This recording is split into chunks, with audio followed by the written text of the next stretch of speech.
문재인 대통령이 어제 취임 1000일을 맞았다고 해요.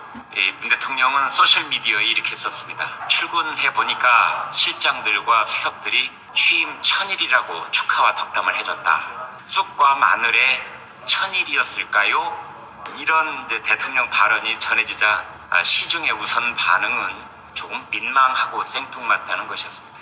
젊은이들 연애 이야기도 아니고 공공기관이나 대기업 오너가 공개적으로 취임 1000일 운운하는 것을 본 적이 없습니다. 하물며 일국의 대통령이 취임 1000일을 운운하며 자화자찬의 말들을 늘어놓는 것을 보면 좀 유치하다는 생각마저 듭니다. 현 정권과 청와대가 워낙 이벤트와 쇼에 매달려온 사람들이니 오죽하랴 싶습니다.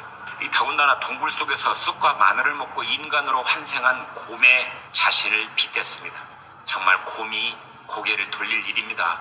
문 대통령은 돌아보면 그저 일, 또 일이었다고 했습니다. 문 대통령은 도대체 민망한 줄도 모르고 부끄러운 줄도 모르는 것 같아요. 이 대통령이란 자리는 자신이 일 속에 푹 파묻혀 지냈다며 스스로 자랑질이나 하는 자리가 아닙니다. 대통령이란 자리는 끊임없이 국민을 위로하고 때로는 국민에게 피와 땀과 눈물을 요구하면서 이 어려운 시기를 같이 견뎌나가자고 손을 내밀 줄 아는 사람이 앉아 있어야 하는 자리입니다. 오죽하면 정홍원 전 국무총리가 문 대통령에게 공개 서한을 내놓았습니다. 반헌법적 사상이 소신이라면 대통령으로서 자격이 없다. 자진 사퇴할 용의가 없는지 밝히라. 전종 총리는 이어서 4.15 총선 때 확실한 심판이 내려지도록 모든 노력을 다할 것이라고 했습니다. 자, 그런데 이런 상황 속에서 추미애 법무장관은 어제 이 검사 통일체 원칙은 법전에서 사라졌다. 검찰 조직 내에 아직도 상명하복 문화가 뿌리 깊게 자리하고 있다. 그걸 박차고 나가서 최선을 다해주길 바란다고 했습니다. 추 장관의 이런 발언은 그냥 나온 게 아닙니다. 윤석열 검찰총장을 찍어 누르려고 작심하고 한 발언입니다. 왜냐하면 윤 총장은 앞서 현 정권 수사를 하다 지방으로 좌천된 검사들에게 어느 위치에 가나 검사는 검사동일체 원칙에 입각해서 운영되는 조직이다. 본질적인 책무는 바뀌는 것이 없다. 이렇게 위로를 했었습니다. 또 어제는 검사들에게 수사 역량을 집중해 선거사범 처리에 만전을 기하라고 주문을 하기도 했지요.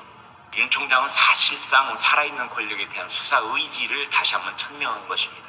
그러자 추미애 장관은 검사는 동일체가 아니다. 그러므로 상명하복을 박차고 나오라.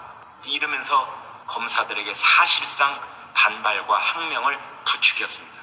법무장관이 일선 검사들에게 검찰총장에 대항해서 내부 쿠데타를 일으켜달라고 선동한 것입니다.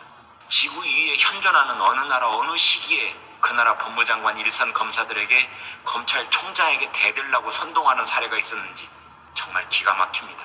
두 차례에 걸쳐서 인사 대학살을 해도 윤석열 총장의 의지가 꺾이지 않자, 그리고 검찰 조직 개편으로 직접 수사 부서를 모두 쓸어내어도 윤 총장이 끄떡도 하지 않자, 아니 오히려 윤 총장이 차기 대통령 적합도에서 2위를 차지하면서 대선 주자급 영향력을 가진 국가 지도자로 급부상할 기미를 보이자 추미애 장관이 자신의 급한 속마음을 그냥 드러내고 만 것입니다. 추 장관은 지금 자신이 무슨 말을 하고 있는지도 모르는 것 같습니다. 자신이 지금 얼마나 위험한 발언을 하고 있는지, 국민들을 얼마나 분노케 하고 있는지 모르는 것 같아요. 한마디로 말해서 사태 파악을 못하고 부끄러운 줄도 모르는 것 같습니다. 검찰 내부 쿠데타를 선동한 발언은 직권남용을 비롯한 서너 가지 법률에 저촉되는 행위입니다. 제가 개인적으로 잘 아는 원로 소설가 한 분 이런 글을 보내오셨습니다. 전국적으로 아주 유명한 분이지만 여기서 실명을 공개하지는 않겠습니다. 그분이 보내오신 글을 소개하면 이렇습니다. 전두환 때 이철희 장영자 사건이 정권 비호로 한 권력형 부정비리 사건으로 비화되었어도 수사하는 검사를 좌천시키고 보복 인사는 하지 않았다. 노태우 때도 마찬가지고, 김영삼 때는 소통령이라 불린 아들 비리가 터졌어도 김현철 비리를 수사하는 검사에게 어떠한 보복도 없었고 오히려 대통령이 국민 앞에 사죄했다. 김대중 정권도 마찬가지였다. 홍삼 비리, 아들 삼형제 비리를 일컫죠. 이 홍삼 비리로 대통령에게 온갖 화살이 빗발쳤어도 검사를 탓하기보다는 국민 앞에 대통령이 사과했다. 노무현 때도 안희정 등 측근 비리가 터지고 감옥을 가야 했을 때도 수사하는 검사는 건드리지 않았다. 이명박도 아들과 사돈 회사 수사 받을 때도 검찰 독립은 지켜줬고, 박근혜 때도 우병우 라인 이야기가 많았지만 기본적으로 검찰 독립은 지켜줬다. 네, 다음에는 좀 심한 표현이 있어서 제가 그냥 생략을 했습니다. 지금의 정권처럼 국민을 개돼지 취급하며 검찰과 사법권에 대해 깡패짓을 하는 정권은 본 적이 없다. 어떻게 검사로서 의무이자 책무인 수사를 하고 있는 검사를 하루아침에 목을 자르고 좌천시키고 손을 놓게 만드나. 얼마나 국민들을 우습게 알면 이따위 짓을 백주 대낮에 서슴없이 자행하나. 그야말로 국민을 개돼지 취급하고 야당이 형편없으니 제멋대로 하겠다는 것이다.